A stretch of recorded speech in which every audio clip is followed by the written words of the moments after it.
This is the original esport racing game. This is iRacing.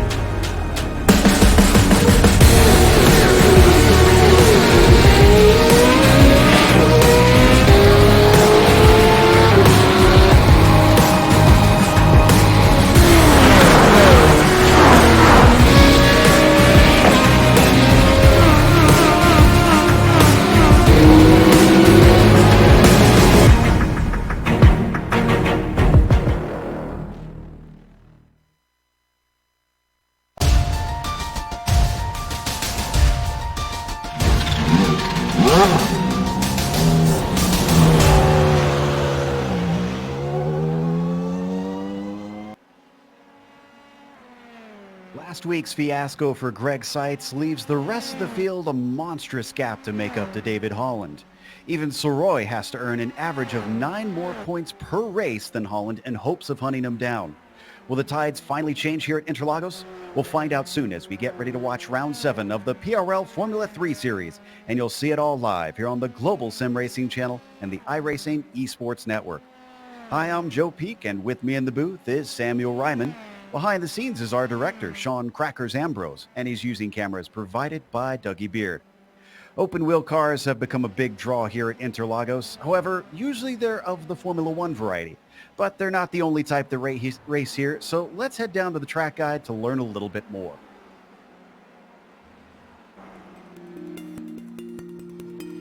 Welcome to Autódromo's José Carlos Pache. Most fans and drivers simply know this place as Interlagos. Starting life as an absolute behemoth of a circuit, this Brazilian track was eventually truncated to the version you see today.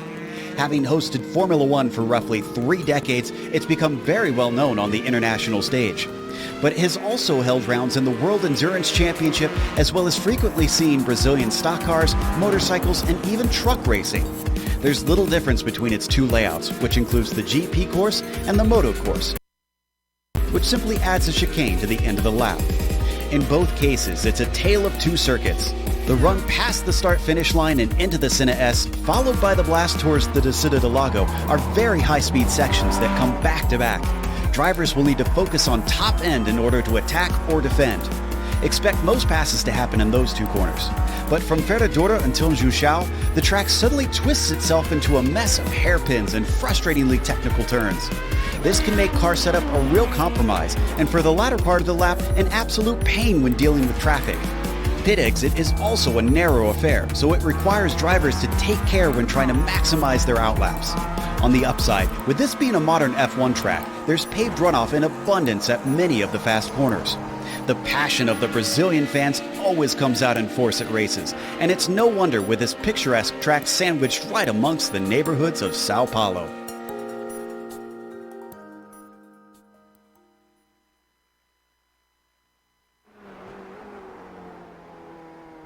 You see a little bit more about this track, but what about with these F3 cars today, Samuel? How is it going to be with that?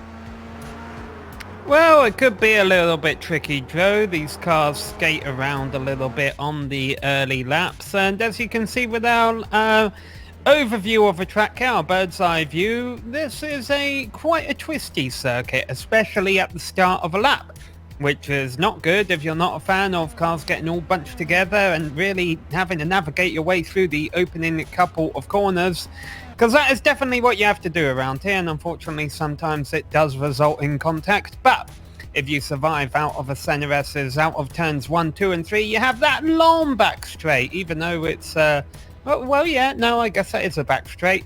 You have a couple of long straights after that, which can create some great overtaking opportunities. The middle section of this course, you're kind of just single filing along, and then of course the infamous front straight here, this ongoing left-hander curve. We've seen when it rains that some Formula 1 drivers even have difficulty getting around this that part of a circuit, even though technically I guess it doesn't have any corners. The great news is it gives us some great slipstream and battles, which can mean not only great passing opportunities going down to turn 1, but also some photo finishes at that finish line. We're looking out for those today, but we also want to look out for you by reminding you of our sponsor. ready to compete against the financial markets. Supporting over 60,000 users across the globe, NinjaTrader provides award-winning trading software and brokerage services. NinjaTrader is always free to use for advanced charting, backtesting, and trade simulation. Visit ninjatrader.com to get started with a risk-free trading simulator and start tracking your performance. Let's also take a look at the championship here, starting with the drivers. As I mentioned, David Holland really has a stranglehold on things. David Soroy moves into second, with Greg Seitz having a terrible week last week here in the F3 Series. Santana and Clenard rounding out those top five, but really it's Holland's to lose. What about the team's championship here, Sam? Well, the team's championship also looking like Advantage Zero has this sealed up as we get late into the season now. 75 points over Rust Racing. So Rust Racing should probably not worry about that as much and worry more about the challenge from behind. Advantage are also just 1 point behind them, and Davidson Motorsports and Lavoie Motorsport not too far behind either. Yeah, it certainly is tight there from second to fourth. Now, today's race in particular, as we mentioned, we are in round 7 currently, and we have a 10-round season with all of them being 45-minute races. The cars are open setup, which we tend to discuss quite a bit because we've seen that affect the races and how the drivers have pace at the start or the end. There's a 20 incident limit, and there are bonus points there you see at the bottom that are up for grabs. Also, one last reminder that you're watching this on the iRacing Esports Network. Make sure and subscribe. Very easy to do so. All you got to do is click the big red button that says subscribe. It's just below the video here on YouTube, or it's on IESN's main YouTube page as well. Right now, we're in the dying stages of the qualifying, and Greg Seitz has been both the fastest in the warm-up and in the qualifying so far. Holland's not been able to run him down, and he's got about 2.5 tenths over David Holland, who is not out on track. So Holland won't get the pole or the pole bonus point. Well, Holland had a crash a couple of minutes ago, so, well, yeah, he's not going to have time to get his car tweaked and get back out there. What he's rolling it back out now, but obviously it's far too late. The checkered flag is on the session, and unless you're on a timed lap, you can't complete one. So Holland will get some extra track time as he rolls out of the pits right now, but he's not going to improve on second on the grid. Can anyone dethrone Greg Seitz though? Rob Clenard and David Soroy have been fairly fast in practice. Yeah, and you can see drivers are finishing things up, a few of them having some fun after the finish line. Raymond Day crosses, and where does he go from here? He improves and actually heads onto the second row. He moves to third. Yeah, and David Soroy just came into the pit, so he's going to abandon his lap. Santana doesn't improve. James David, who's in 13th, keeps it hugged up to that wall on the left side to get the shortest line. A 27.1 is his quickest, and that takes him up to 6th place. And that's going to wrap it up, Joe. I think track's looking kind of quiet. Next car I see is David Holland. As we mentioned, he just rolled out of a pit. So looks like Greg Seitz is going to have pole here at Interlagos. Well, that's a good sign for him. Unfortunately, it was not the lack of pace that hurt him last week. We'll talk more about that here in a bit. But right now, let's go through the grid. Seitz on the pole with David Holland next to him. Those two have taken pole every single round so far this season. It's been swapping between them. Raymond Day will be starting in third with Rod Clenard in P4. David Soroy, fifth for him at the start. And James David will be starting in sixth. Jean-Francois Matt will be P7 and Nicholas Delp in 8th position. Then Kevin Santana, who is not able to go any higher, a bit low down for him, unusually low in 9th place. And Stephen Verity in 10th. Yeah, and here in 11th place we have Joshua Daniels at a 127.4, only a little over a second off pole. It is a shorter track around here, which is why we might be seeing a little bit of a mixed up grid because the times are so close.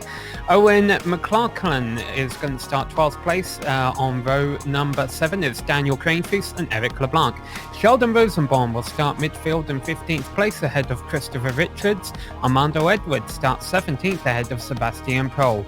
Lionel Duprat and Paul Wildridge, actually that's a relatively new name there, Joe, so I think I can get off of butchering it once. He'll start 20th.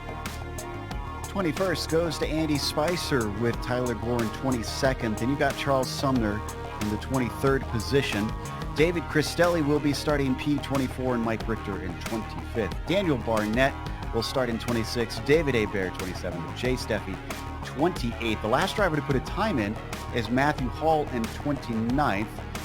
Felton will be starting, Aaron Webb will not be starting. It looks like he's not in the server. And Matthew Gunderson will be starting. So we'll see 32 cars take the green, hopefully, as we wait for the last of them to grid up, including Greg Seitz, who is yet to work his way out to the grid. Let's take a look at the weather real quick here, Sam. Yeah, I'll bring that up on screen for you. A bit of a cooler day here today. Joe, if you're not happy with your qualifying position, this is not a bad place to start from the pits. You avoid all the twisty, narrow opening couple of corners, and the pit exit pretty much drops you out on the back straight heading into turn 4, so you don't lose a lot of time either. Yeah, that's a good point. So I wonder if we'll see anybody try to elect for that. But nope, doesn't look like it's the case because everybody's out there. Engines start to rev. Lights are up.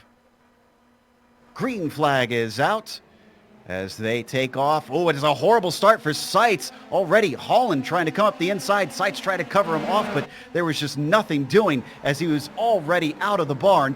Behind them, everybody trying to get sorted out through the Senna S. This is where things can get a little shaky. In fact, it looks like we got an accident in the back even.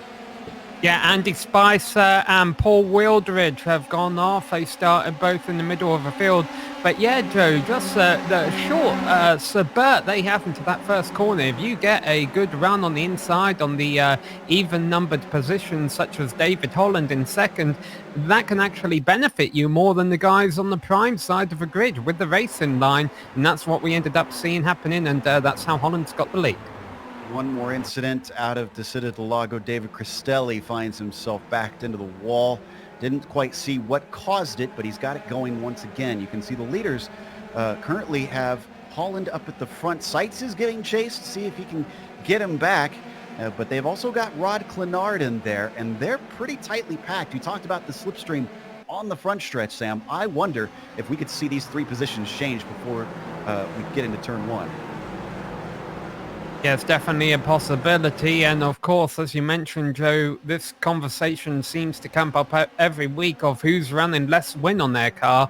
Well, for 90% of a lap, you want a lot of win on your car. It's a very twisty infield here. This is where you do not want any of that window. You can carry a lot more speed down this front straight and try and make a move into turn 1. Greg Seitz not close enough to make anything happen on David Holland. So Holland leads lap 1. Of course, we don't know how many laps this race will be. It is timed.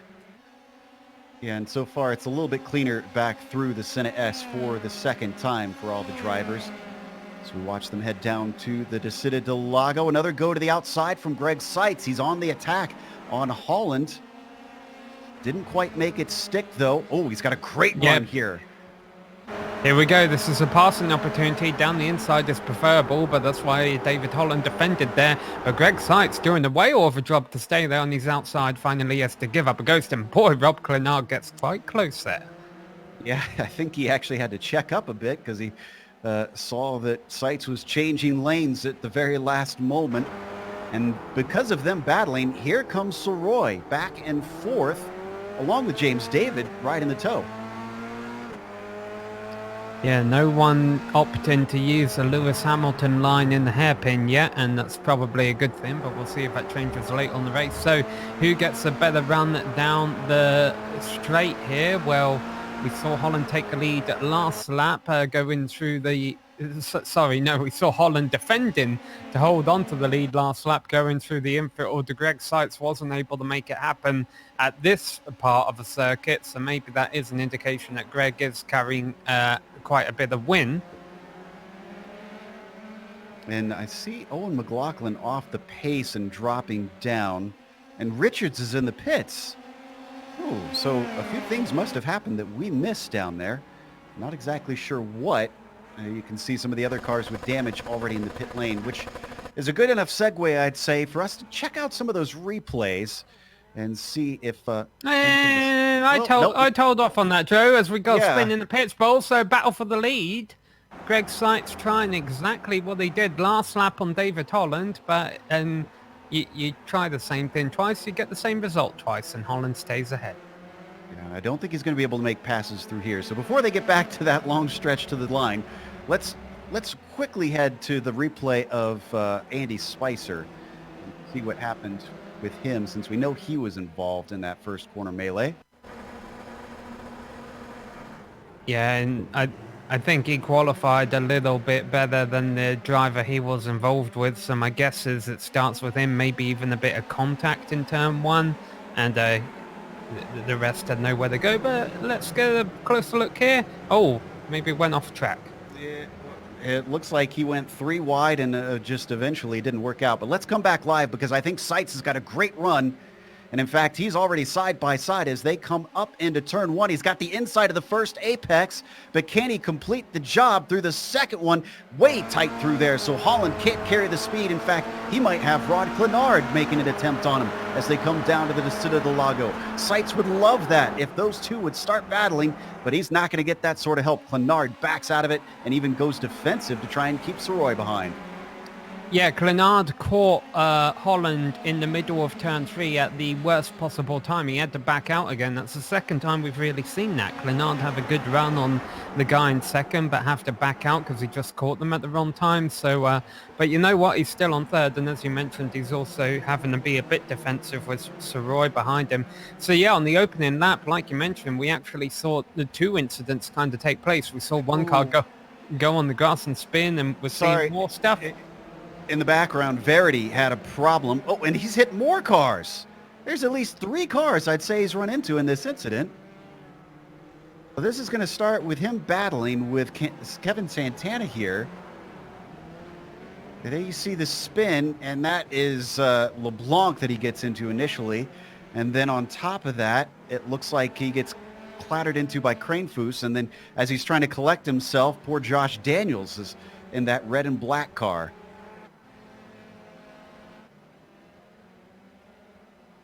I'm going to watch Daniel's view since he came up to it last. Well, there's the very end of it.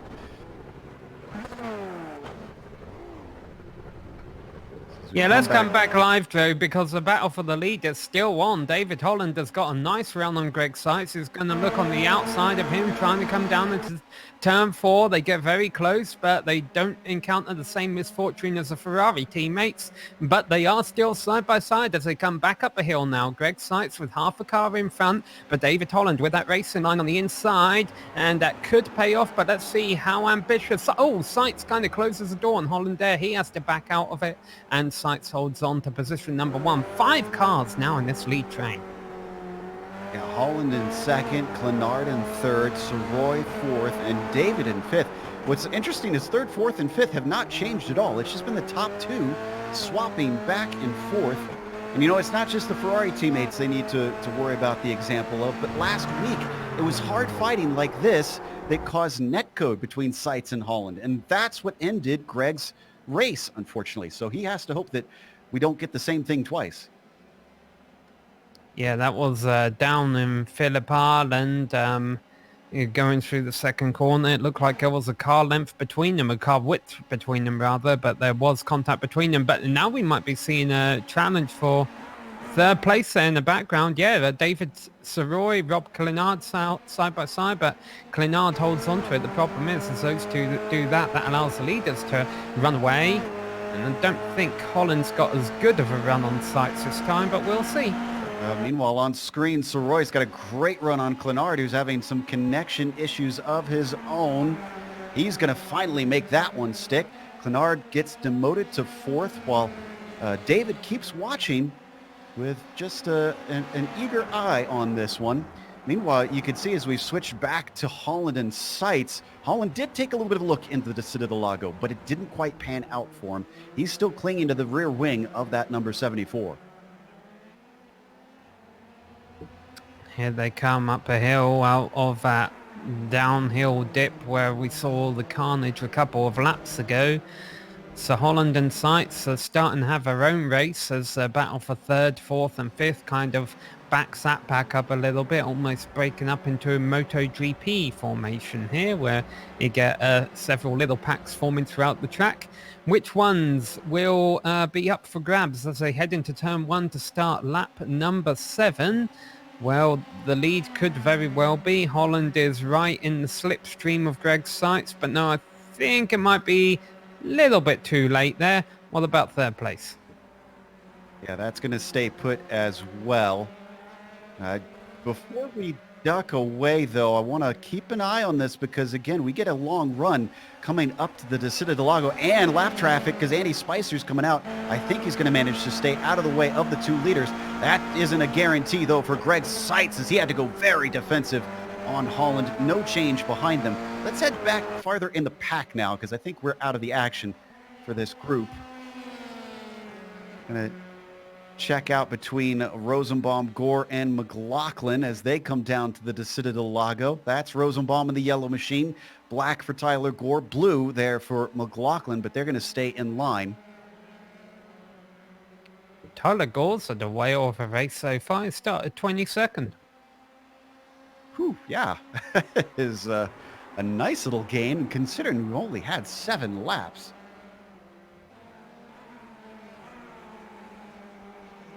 They work their way now into the infield. Looks like they've calmed down a bit. I'm keeping half an eye on this that our viewers can see, and also half an eye on my screen for Holland because he got a decent run out of the junction. Yeah, let's head over to Holland because he's starting to gain quickly here on Greg Seitz. That rust car, unfortunately, is going to have to go defensive, and he's very shallow into the corner. And just a nose ahead for Holland is going to be enough for him to get up to the lead, but I don't think this is done with. Yeah, and at the same time, 4th place traded hands. David got it from Clenard, but let's see what happens for the battle for the lead, because as you mentioned, Seitz goes to the outside. He's half a car length ahead, and this is kind of how close they were when they came together last week at Phillip Island. So Holland gets a better run out of turns 4 and 5, but they're still drag racing up the hill into the right-hander. Holland throws it into the long ever going on right-hander here. And he might actually still have track position. Oh, boy, they got close on exit there. Yeah, they did. There was just inches between them. So Holland holds him off. Seitz has got to be asking, what's he got to do to make something stick through Ferradura? That's that double apex right-hander that we were talking about, because he's tried it on the outside, he's tried it on the inside, and neither one has worked out. And Gunderson is off the track. This is the number 33 car out of Descida del Lago. And he had been having a good race to that point. He'd started 31st, was up into 19th. He was in a 3-wide fight here. And then it looks like whoever that was in the magenta and yellow car backed out, but he just gets on the throttle a little too hard with the curb bouncing him around. The Canadian finds himself in the grass. He gets it going without hitting anything, but that's the number of positions lost. All right, back to the Holland and Seitz show, because they're going side by side down the back straight again, with Seitz having the run into turn 4, trying to make that outside work, uses a little bit of the off track. Got to be careful he doesn't do that too many times, he'll accumulate some incident points. But this time, Seitz is not drag racing Holland up a hill. He has his car in front. So for now, this position belongs to 74, but I'm sure that's going to change again. What's also interesting is if you look behind them, you can see every once in a while that white and black car, that's David Soroy. He's distanced himself from Clenard, who continues to have some more connection issues. It's about a second and a half, and he's clinging to the back of Holland. Well, maybe not clinging, but he's certainly keeping the pressure on. Yeah, well, the top 9 cars are still covered within 8 seconds, which isn't that bad considering we're, coming to complete lap 9 of this race. And so all of these positions could change considering the fact we still have a round of pit stops coming up later. How many of these drivers just hanging back here are trying to save fuel? We know the 2 leaders aren't because they're side by side again with Holland on the outside of sides as they head off into the first corner. We got to stay with this battle. Oh, and this time it got a little chippy out there. Seitz had to get out of things, and Soroy's got a great run around the outside of the Curva de Sol. As they come down the Retta Aposta, momentum in favor of the 19 means that he is going to be fully ahead by the time they hit the braking. No attack from Seitz. He falls from the lead down to third now. Yeah, we can try and get a replay of this, Joe. I'm not sure that this was contact. I'm not sure that it was intentional either. I think maybe Holland had a little bit of oversteer through turn 2 and Seitz kind of overreacted to it. I don't know. I'm sure there's 2 different stories to be told there. Yeah, I didn't think that there was contact either, but there was a definite reaction from Seitz that he felt the need to bail out of things. Now, I understood that we have got another issue with Paul Wildridge. This is out of the Senna S. He was involved in that crash at the very start of the race. He's going to lock him up there. You can see that puff of smoke. He's off track trying to collect it. And, well, unfortunately, the car just never came back to him. He didn't hit anything. He gets it going. I think Greg Seitz might be trying to take this second place back. He needs to. Looking to the inside. Yeah, he really does. And that's going to be a relatively easy pass compared to what he experienced with Holland. He's now through on Soroy. But you're right, 1.2 seconds up to Holland. This is not good for the 74. What Seitz does not want to do is get involved in the battle with this position for Soroy and lose time to Holland. And so that's good that he was able to hold on to second place there. So what that 74 car really needs to do this time around is have a really good middle sector so that he kind of breaks the draft, breaks the slipstream to David Soroy by the time they get back around to the front straight, and he doesn't have to worry about him. The problem is David Soroy is good. He might not be able to do that. Yeah, this will give us a good idea, depending on if Seitz continues to fight with Soroy or not. Because if Holland stretches away, that means he's broken the slipstream and naturally is faster on race pace than Seitz, which could be the death knell. But there's still a lot left to go here today. We're only 15 minutes in, so you can't call it over yet. As they come up the front stretch, let's continue to watch this, but just an update. The drivers we've lost so far, Verity has DNF'd, LeBlanc is out of the race, Matthew Hall is as well. Spicer and Castelli have come back out on track, but they are many laps down due to having to take repairs. Yeah, that was a good lap there by Seitz, actually. He's able to pull away from Soroy and not lose complete contact with Holland. Meanwhile, we're taking a look at Santana in the 666 here, running in 9th position. Oh, and someone off ahead of him. Yeah, that was James David. Oh, that was our 5th place car. This is a lone car incident. The 89 with a big swatch of oversteer here. And who was that trying to get around? I think that was Jean-Francois Matt. Well, no, it was Day. It was Raymond Day.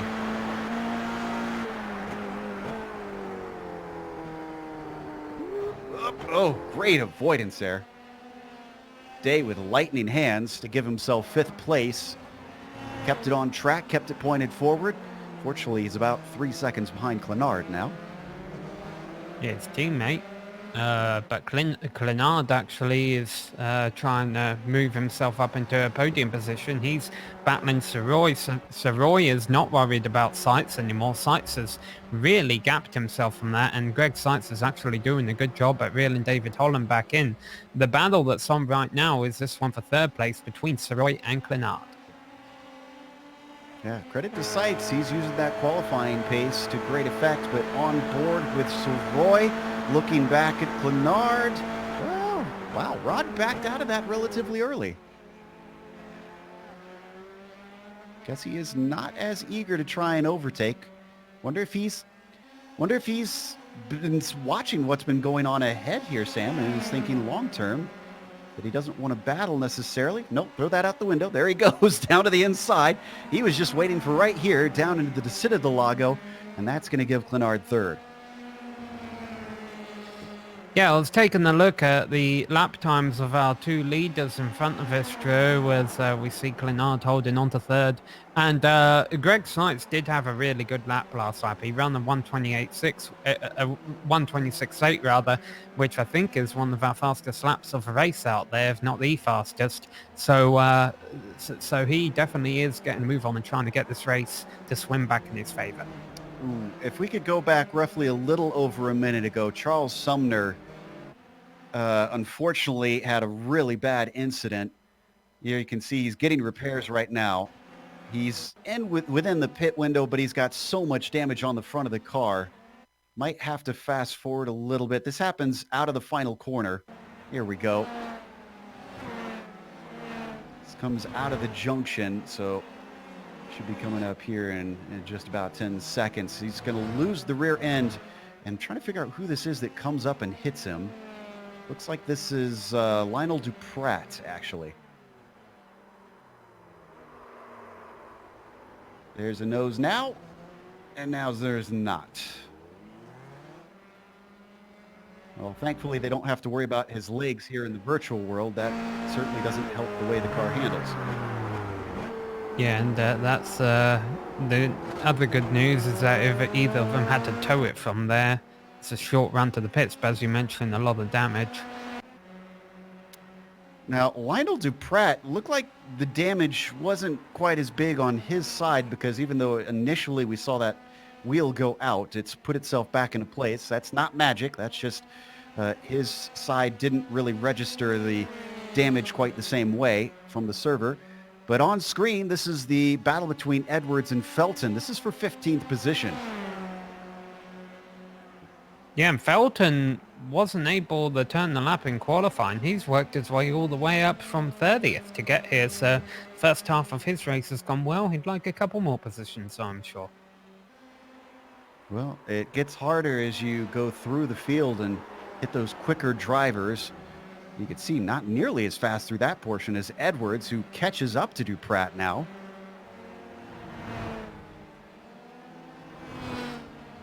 Working their way through that infield. Let's stay with this fight. But just an update. I think Holland saw Seitz coming, and he's turned it up because it stayed at about 1.2, 1.3 seconds for a couple laps now. Yeah, that was a little bit of a bad lap that Seitz just had, though. 127.3. Still, I'm sure most of the field would love to run a 127.3, but it's not the kind of lap time you're going to run Holland down with. And there goes Edwards, past Duprat. Managed to get a great run. Didn't even really need the slipstream on the run up the hill. So that's going to give him 14th position now. Looking through the field to see if there are other battles happening up at the top. It looks like not so right now. Though Santana, did he chase down Delp recently here? So he's closed this in from a much bigger gap before. Santana up to 8th. Remember, he qualified 9th, and we made a remark about how that's not usually the place that you see him in. He tends to be in the top 5. Well, I'd say that he's gunning for that, because now that he's caught up with Delp, we ride on board, we'll get a sense of how big the slipstream is. And as you mentioned, Joe, the pit window is open. So, and here we go. Santana's in. Prophetic words there. Oh, as he has to really get it woed up in time for the cones. Hopefully he didn't speed into the pits. But he does find his stall. Curious to see who's going to be taking tires. Let's watch. No tires. Yeah, I mean, track temperature is cooler, but I mean, there are some turns that go on forever at this circuit, so I wouldn't be surprised if we see a couple cars take tires. Yeah, it could be another mixed bag on that. He returns to the track. So we go back to this battle for third. So Roy And number 19, we ride on board with, chasing the 24 of Rod Clenard. They're starting to hit some traffic as well. Jay Steffi just overtaken by our 2 leaders. Wonder if he could play a role in this. He might not, but any number of these lap cars could. It's a relatively short circuit around here, Joe, so that will be a factor in the second half of this race, as we're only just really now approaching the halfway point, and he's actually going to pull into the pits right there, the lap cars, so that will mean this battle for third can continue uninterfered for now. Yeah, probably a smart call from Steffi. Knew that he was going to be held up just as much as the leader, so might as well come in. We're past halfway at this point, and I think we have 26 cars left running. So traffic hopefully shouldn't be quite nearly as bad as it would have been if we had had all 31 still out there on the circuit. Looks like, Cranefoos is in. He's one of our front runners. Santana's going to go on by. Looks like Rosenbaum, you could see in the yellow machine, also in the background. Is taking his service. By the way, it's not unheard of to have crashes on pit exit here. That's true too. Certainly got to practice that. And if you get those fresh tires, you got to be careful putting your right foot down. So Rosenbaum returns in 16th, a little bit ahead of Christopher Richards, who has also pitted and is the next position back. Most of our leaders have spread apart. So we're going to check a little bit farther behind with Daniel Barnett, who looks like he's just finished his stop. The New Yorker coming back out on track. Looks like he is mostly going to be coming out in traffic that he is not racing with, because the car behind him, Josh Daniels, is taking his service. Unfortunately, these are the leaders that he's coming out with. That's Clenard going by, and David Soroy just behind him now. And as Josh Daniels comes out of the pits, another JD with 2 first names comes into the pits as James David hits his pit stall from 8th position. And no tires, quick stop. Would have expected him to be from the south or something, but he's Canadian. 2 first names. James David coming back out just between McLaughlin and Spicer. Looks like Lionel Duprat also taking service. So quite a mixed bag on strategy calls here, Sam. Usually we see a lot of drivers wait until late, but this is, we've barely seen more than 2 or 3 cars pit on the same lap. Yeah, the bigger thing that surprised me was how quick Josh Daniels' stop was. I've seen some tires being taken here. Some stops are a lot longer, so it will be interesting seeing how everything plays out after the pit cycle. Now, of course, we did see Daniels kind of just riding in 5th for the first opening few laps of this race. I wonder if he was saving fuel at that point. And Daniels, I wonder if just because maybe he took tires. Duprat, we know, took tires, but he's in long.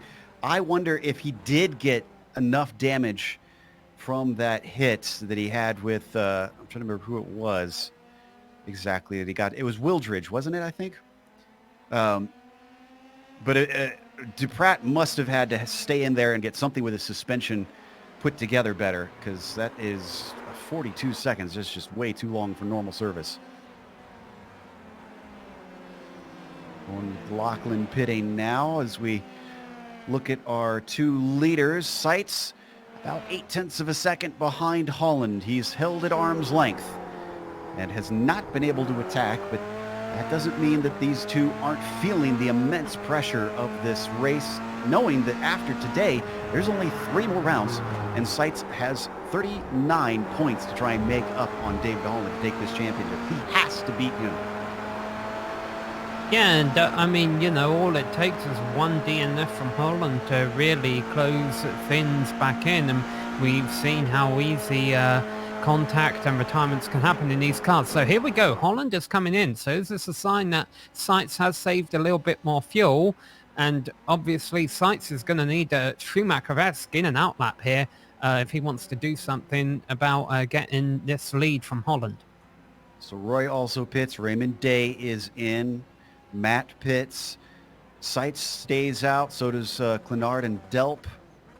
This must be towards the end of it as Holland really lights him up to get out of his pit stall. He is in a hurry to get going. 6.6 seconds in and out for him.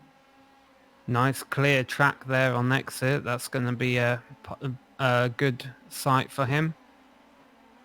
So Roy, Day, both out without any dramas. We check in on Greg Seitz once more. About half a track ahead now. Still has to take his stop. Armando Edwards is pitting, so is Christopher Richards. We're still waiting on Gunderson and a Bear in the mid-pack to come in. Seitz has had a pretty clean lap, I would say. I don't know if it's fast, but he hasn't run into any lap traffic. I haven't seen any mistakes out of him. Will he pit this lap or can he go further in the 74? He's coming to pit entry right now and he's coming in. This is the moment of truth. Pushing that entry, trying to get as close as he can. He's going to be followed by Clenard. Is Delp going to be able to go a lap longer? Nope. He's coming in as well. This is the end of the line for everybody. Holland's on the front stretch. Seitz is still in his stall, but he's up at the very first spot. 5 seconds. It's a second quicker. Stationary. Is this going to be enough? Holland's going to have the speed up. Seitz, though, coming around the corner, and I think Greg Seitz has got this. Yeah, it's an amazing pit stop by Greg Seitz. He is far ahead of David Holland now. So there's two ways Holland can win this race. The first is by running Seitz down and passing him. The second is has Seitz taken enough fuel? I think from what I've seen in this series, these drivers are very smart about knowing just how much fuel they need to get to the finish of a race. I think Seitz is safe on that end, but we'll see what Holland can do, being the chaser, and Greg Seitz having to be the driver, having to watch his mirrors. Meanwhile, this battle that we're watching on screen, that wasn't a battle right there. That's Lionel DePratt. He was a lap down. But we're on board with Nicholas Delp, who is chasing Kevin Santana in the dark blue and white machine directly in front. They're going to hit more traffic. This is Jay Steffi in front of them. And he's not pulling out of the way here.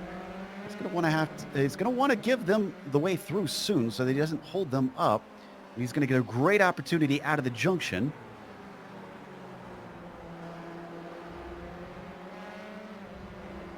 So they start to climb the hill.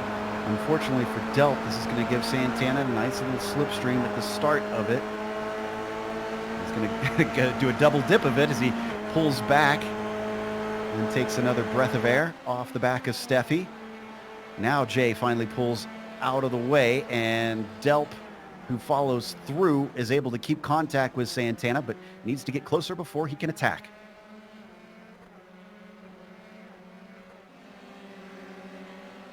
So the gap between our two leaders at the line last lap was 1.1 seconds. And Joe, one thing all these drivers battling for these positions have got to be aware of now with the lap traffic is the fact that they're starting to catch lap traffic involved in battles. There's a good battle going on between Mike Richter and Daniel Barnett for 21st and 22nd, and they're battling that, switching that position back and forth while all the leaders are trying to put them a lap down. Yeah, Raymond Day was the one that unfortunately just had to go by. And then they've actually got the battle we were just watching right behind them between Santana and Delp. Ooh, big lockup there from Barnett. Yeah, these are the instances I like to call the perfect storm. Two battles that may or may not be related to each other meeting on track.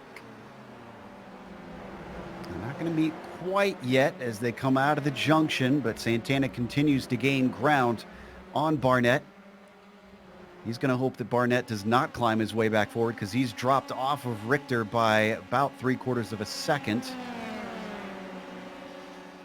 Delp still using that draft of the number 666 in front of him. into the Senna S this time. Different lines between the two drivers swinging into the corner, but pretty similar on their way out.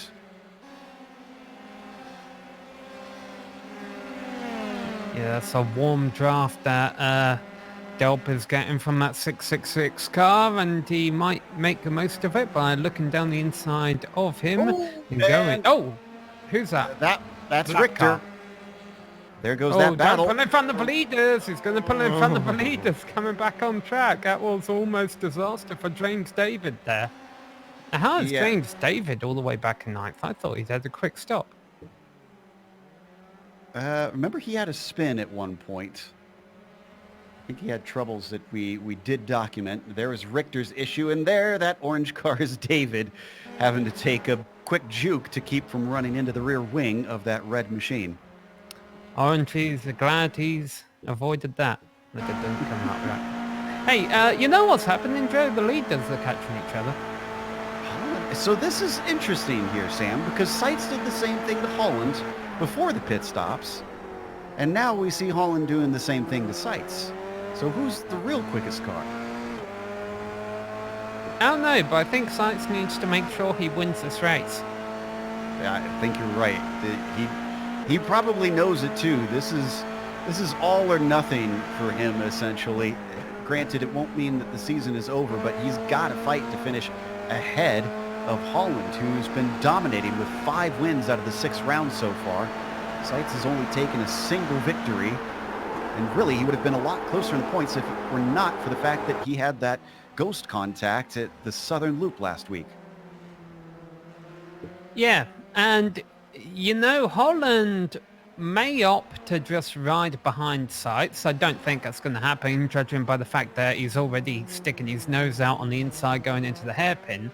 But, you know, even if Holland did choose to just ride behind Seitz until the end of a race, he could try and slipstream him, do a shake and bake move almost to take a wing going out on the final lap, but he's going to get him right here. Seitz did not get a good X out of a final turn, and I would not be surprised if Seitz is leading by the time they get into turn 1, Joe.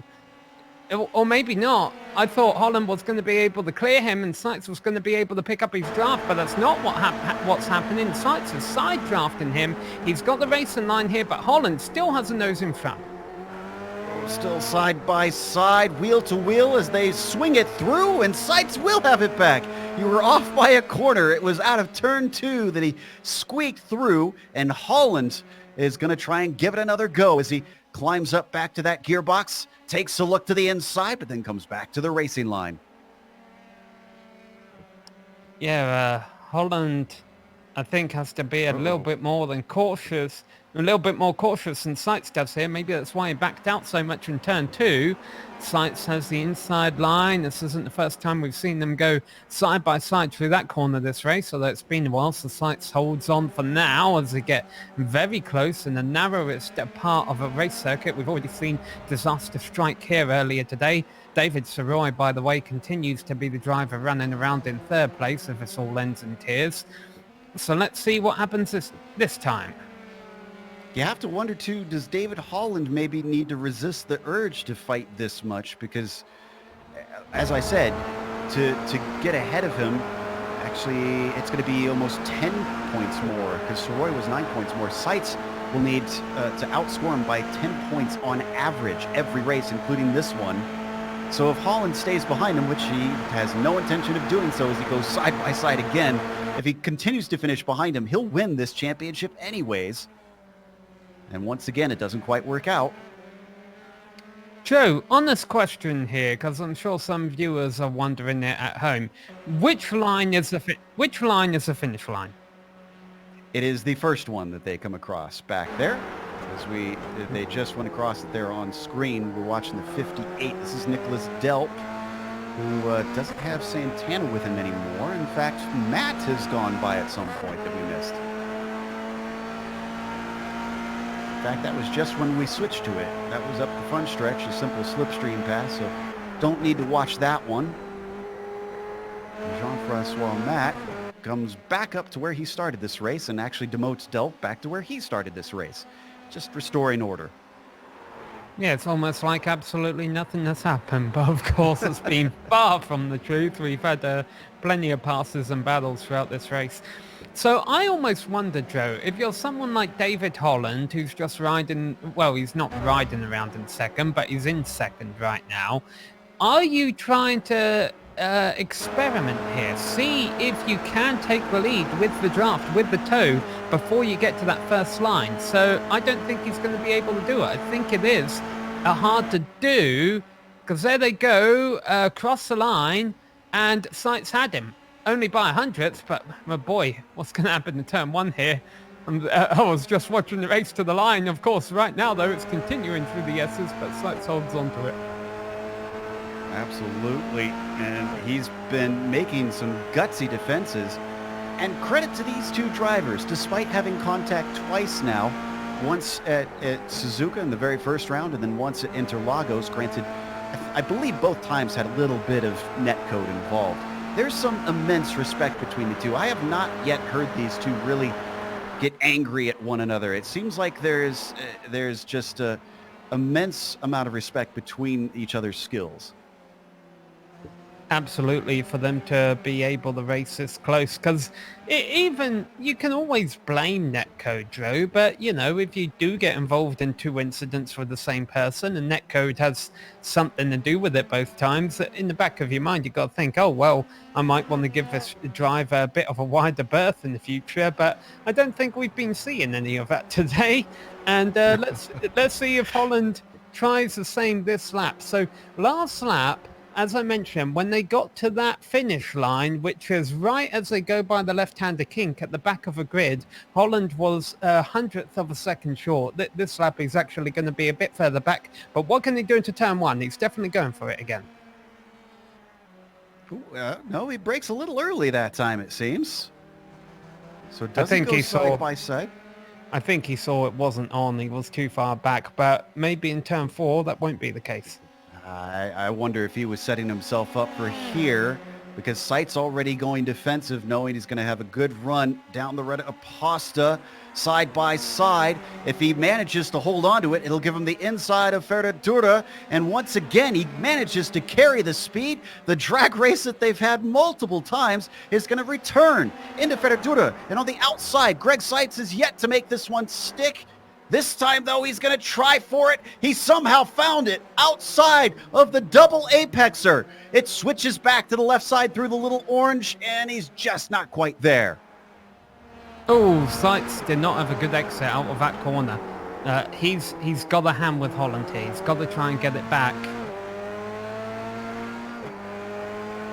Oof. And the laps are running out now as well. 4 minutes left. Going to be close to 3 minutes, 3.5 minutes when they cross the line. That's 3 laps. Running about minute 26 around here.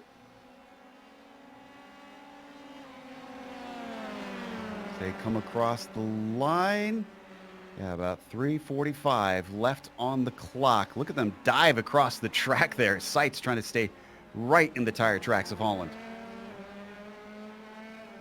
He needs to try a bit harder. Holland's putting a little bit of a gap between them. As this has been going on, David Soroy is, you can see, is gained a little bit with this back and forth battling. It was about 3 seconds before. It's now down to 2.3. He wants them to keep this up. Well, he's going to have to turn into a big Greg Sights fan because Holland's got a few car lengths between them. By the way, Rod Clenard, only a couple seconds back from Soroy as well, have more battles going on in the middle of the field.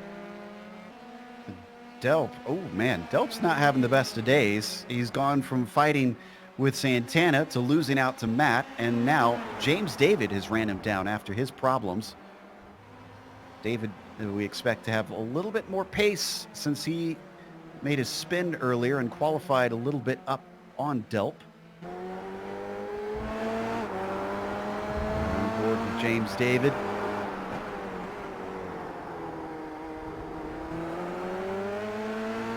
They come through the hairpin. He's sticking very close to him. He gets a nice launch off of this left-hander here. The junction, he could have something. And he does. Oh, wow, a very good launch. Here he comes. Yeah, they'll be coming to 2 laps left to go as they cross the line. He's on the outside, so it's the longer line. He's going to have to duck back into that slipstream, get a second taste of it. Delp holding the inside as they now approach the Senna S. Deeper on the brakes just a little bit for the orange car of James David, but he unfortunately is not able to stick with it.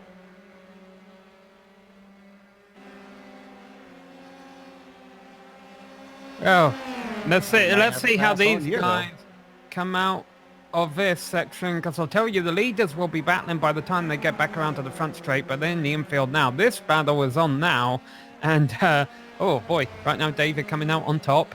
So Delp goes down another position. As long as he keeps decent pace, I can't see Delp losing another, because Crane Foos is 8.5 seconds back. Okay, so let's head over to Holland because he's just coming out. Oh, big moment for Sights. Right. Lot of wheel spin. He's not going to get the draft. Let's go to the replay real quick so that we've got some time to watch this, because this could have decided the race right here. I think it did. He was starting to lose it even on the way in, it looked like. Yeah, well, Sights was really going to have to throw his car around. He wasn't able to keep up with Holland. He was losing a bit of distance, and he knew that was really one of his last great opportunities to get Holland's draft and really fight him for the win on this final lap. As it stands, though, it looks like Holland is going to walk away with max points. Sights is going to be just a little short. As you mentioned, Joe, this isn't going to be the end of a championship, but this is not what Sights wanted. Well, the good news is it isn't technically max points for David Holland, because he didn't get that pole, the bonus for pole. But, I mean, that's little consolation here, I think. Ooh, that was, yeah, Dre Steffi. Yeah, Dre Steffi was already a lap down. He's trying to limp it back to the finish line with the left front wheel hanging off at the wrong angle. Sights gained about a tenth this lap, but that's too little too late. Because as they come up to the junction, unless Holland himself has a bit of a slip, which he does not, it looks like Sights is not going to be close enough to do anything to David Holland. Past the water tower and past Subidos dos Boxes, the number 18 with another victory despite not getting pole for the second week in a row. Oh boy, Dre Steffi is being caught at the worst possible time for the battle from 6th on back. It could have held up Kevin Santana a little bit. Yeah, Dre really needs to just pull his car off. He's the last car 1 lap down anyway. He's not going to lose any positions, but it's created some great little scraps going down to the line, but no change for position. Yep, Santana stays 6th, Matt in 7th. David holds off Delp. Let's see if we got any other close ones. I think 15th and 16th between Richards and Felton might come down to the line. Yeah. So we got a battle for 11th as well. No, it looks like that's been resolved. Rosenbaum's going to get 12th. So here's a battle for 16th that you just mentioned with Christopher Richards, who has gotten by Trey Felton this lap, and it looks like he's going to be able to hold on to it. Yeah, just in the crucial moment, he stretches away. Oh, but he's slow. He's slow. Is he out of fuel? He might be out of fuel. Jay Felton's going to get it back anyways. Oh, disaster at the line for the 49. Sputters across. Last one on the lead lap. It's going to be Matthew Gunderson, the number 33, after starting this race in 31st without a qualifying lap. So that's going to take us to a quick break. We're going to come back with the unofficial results as well as driver interviews. Stick around because on screen you'll see all the upcoming races here on GSRC.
Welcome back to Interlagos as we just watched round 7 for the PRL Formula 3 Championship.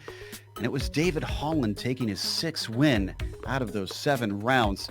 Greg Seitz was quicker on one-lap pace. He took another pole. That gives him at least some bonus points right there, which unfortunately won't mean quite as much. And he will still be outscored by Holland today with that 2nd place. Apparently he had some net code when we saw him take a little bit of an erratic move at one point. We'll talk about that later. Soroy finished in 3rd, climbing from 5th. That was a good day for the number 19. Rod Clenard with a 4th place was followed by Raymond Day in P5. Kevin Santana, well, we were surprised at his qualifying. I guess he was too, because he managed to go from 9th to 6th. Jean-Francois Matt winds up in 7th place, and James David, after climbing back forward, was only able to recover to 8th place. Nicholas Delp took 9th, and Daniel Cranefoos with the 10th place. Yeah, and then in 11th position, we had Sebastian Prohl ahead of Sheldon Rosenbaum in 12th place. Owen McLaughlin came home in 13th, ahead of Tyler Gore. 15th place was Armando Edwards ahead of Jay Felton. Christopher Richards in 17th. Matthew Gunderson rounds up the cars on the lead lap in 18th position. 1 lap down, we have Joshua Daniels ahead of Lionel DePrap. And then from there on down, it's all lap down cars. Some of the multiple that did manage to finish, but many others that unfortunately DNF today. Seemed like it was a very troubling circuit. But for David Holland, he certainly had good pace out there. David, the 2nd week in a row where you didn't take the pole, but you took the victory in the end. So I guess that's the one that matters. Yeah, I'll definitely take that. I was wheeling my butt off out there tonight. I think Greg ultimately had the faster car. I think, just shown by qualifying and his race pace. I think we just kind of got lucky out there tonight. He made a few mistakes, and my goal was to keep it clean and consistent, and that seemed to work out. Now, in the pit stops, Greg managed to get that lead back, and even though he had a 2nd quicker pit stop than you, I didn't think that it would make that much of a difference. Did you have any mistakes or errors on your inner outlaps during the pit stop cycle? No, but I haven't confirmed it yet, but I think that Greg didn't take tires, and for me on the outlap, I took tires, and so just still trying to get him up to temp and whatnot. It's always a little bit slower, so I think that might have been what happened, but I'm not 100% sure. That's something we didn't notice there, so that could have made the difference. Well, this certainly sets you up pretty well, because 3 rounds to go, and I believe it'll be 40 plus points that Seitz is behind. And I know you usually say that you're mostly just out here for fun, but I mean, do you feel safe in the championship at this point, or are you always looking over that shoulder? Oh, I don't think you're ever safe until it's done. I mean, all it takes is 2 bad weeks, and Greg's right back in this thing. So definitely got to keep pushing. All right. Well, congratulations. Anybody you'd like to thank before you go? Yeah, definitely got to thank PRL for organizing, Ninja Trader for sponsoring, you guys at GSRC for the broadcast. It's always super fun to watch, and you guys do a great professional job. And the team, Vantage Esports, got to thank the wife for being a good sport, and also thank Greg for being an awesome competitor. Really hard and really clean racing, and that had a lot of fun. And there you have it. Like we were saying before, Holland and Seitz with a lot of respect for one another. That was our winner. We have 2nd place. Well, somehow our commentator removed himself from the booth. But here we are. We've got Greg Seitz for 2nd place here. Well, Greg, I know 99% of drivers would be content with a good finish, but I got to imagine in the championship you were really hoping for that win today. Yeah, definitely. I've had terrible luck with netcode again today on lap 10, I think it was. I almost lost my race there. I lost a bunch of time and dropped behind the the second David. So I had to kind of fight my way back after that. But yeah, I just had really terrible luck. But not to take anything away from David's win. It was a great victory for him. He fought super hard and just bested me today. I know that netcode set you back time-wise. Did it damage your car at all? Do you think had that near contact happened on lap 10 or whatever happened that, had that not happened, do you think that race could have been yours? I don't know if it really did any damage to me, but I certainly would have been closer and definitely could have used that. I think I lost over a second, and then because I had to fight David Soroy to kind of get back into position, and it let David get away by I think a little over a second. So I certainly could have used that second back later. Absolutely. Well, you had a thrilling battle going all the way until just the start of the final lap. It looked like you were just a little bit too fast going through the final turn on the run up a hill as you came to the white flag. Yeah, I knew I had to get a good run, and weirdly that turn I was starting to kind of get tense on that turn. I don't know why, but I was all through practice no problem, but I started having kind of second guessing myself there, and again there, I knew I had to have a really good run, but I pushed it a little too hard and then lost that time there. So yeah, I was kind of race over at that point. Well, I'm assuming your approach for the final 3 races of the season isn't going to change a whole lot, considering that mathematically you're still in this championship battle. What happens now between you and David? Good fun?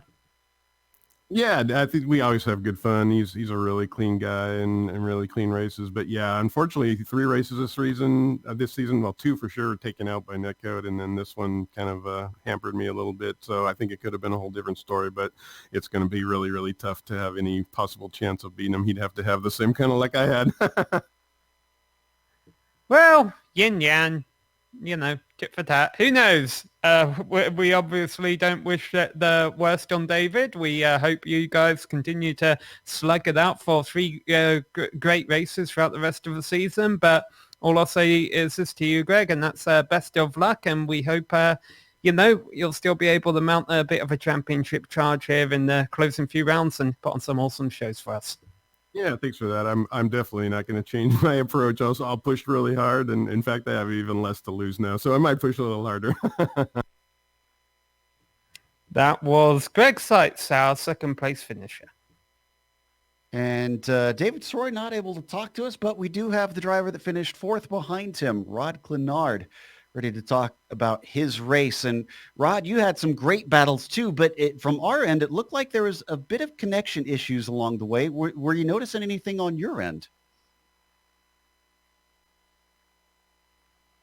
Oh, might have connection issues. Yeah. Right Oh, you beat me to it. Yeah. Rod, one more check. Do you have a copy? I think Rod might need to go get a new router or something out there. We'll give him a little bit longer here to see if he can get this sorted out, because we do want to talk to him with all the fun he had out there with Soroy. So doesn't look like we're hearing anything from him, so I'm not sure that we'll be able to talk to Rod, which is a bit of a shame. We'll come back to him next week if he manages to get things sorted out and try and talk to him then. But before that, we got to thank a few people and close up, including our sponsor. Once again, a big thanks to NinjaTrader. You can find them at ninjatrader.com if you want to try and get a hold of their services. Highly recommended. And of course, a big thank you to iRacing for putting us on IESN. Make sure and subscribe when you get the opportunity. Just click the big red button that says so. Thanks to the companies that provide the software and the hardware for our broadcasts. They're listed here on your screen. And additional thanks go to June Lalonde, who provides our wonderful music. See the screen for how to get a hold of more of her great work. Thanks to the team today, Sam, Sean, and Dougie. If you'd like to find out more about GSRC, including upcoming races, you can find it at globalsimracingchannel.com. We're also on social media. Our Twitter is at GSR Channel, Facebook, Global Sim Racing Channel, and Instagram is at GSRC_Ram. Going to be a very punishing track next week. Brands Hatch in the F3. That'll be wild. Thursday, February 13th, if you want to watch that, kicks off at 9 p.m. Eastern. We also have upcoming races for other series listed on the screen, so check those out and mark them down on your calendar. But until next time, race clean, race hard. We'll see you on the track.